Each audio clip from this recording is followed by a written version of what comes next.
By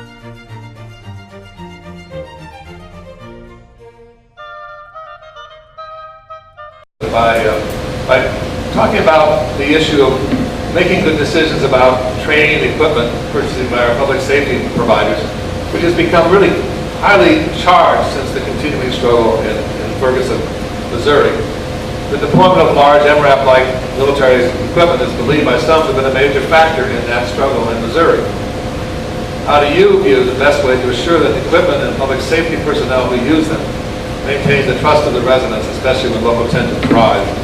And how should the county resources be involved, and should the freeholders be involved themselves in those deliberations and decisions, or is that a matter for the county executive and the sheriff? Is that my question? That's your question. All right, first of all... It's everybody's question. Great. First of all, as to those, and how long have I got on this one? You have a minute. Okay. First of all, let me say I don't like those... 30 seconds later. I don't like those vehicles on the streets. I don't have any place on the streets. Having said that, I do understand that our county sheriff is a very smart gentleman, and he feels that there is a need for these vehicles, and I understand that under some circumstances there may be a need at some point for these vehicles on the street. I think since the vehicles are coming apparently, I think there needs to be oversight and discussion as to how they're used, when they're deployed on the street, and the training for the people to use them, pretty obviously. I do not think it inappropriate for the freeholders to be involved in that discussion at all. I do not think it's inappropriate for the county executive to be involved as well. Indeed, I would encourage it. As I said, these are vehicles that can be very disturbing to residents. I understand their concern, and I think they should probably be kept behind the jail, out of sight, in all but extreme emergency cases. Okay. Let's go to David Gans next. Well, if you look at what these vehicles are used for, you understand that nobody wants to see them on patrol. Nobody wants to see them used.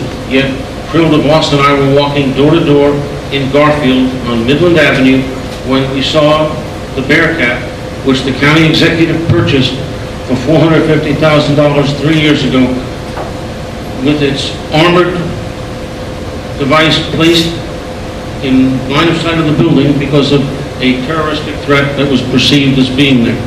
There are many sound reasons why you would want to have the vehicles that the sheriff is looking for. You have to simply look at the fact that you can use that in up to 7 feet of water, which we needed in Little Ferry for the last hurricane. Overall, nobody wants to see militarization of our police department or our sheriff's department, but there's a real need to have this for the what-ifs.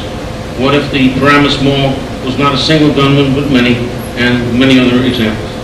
Bernadette, you get the next one, and then Joe. My nephew just came back from Afghanistan not too long ago.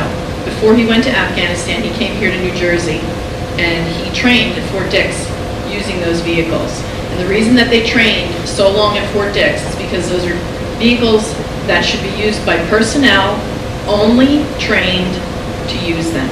I am not in favor of having an MRAP on the streets of Bergen County.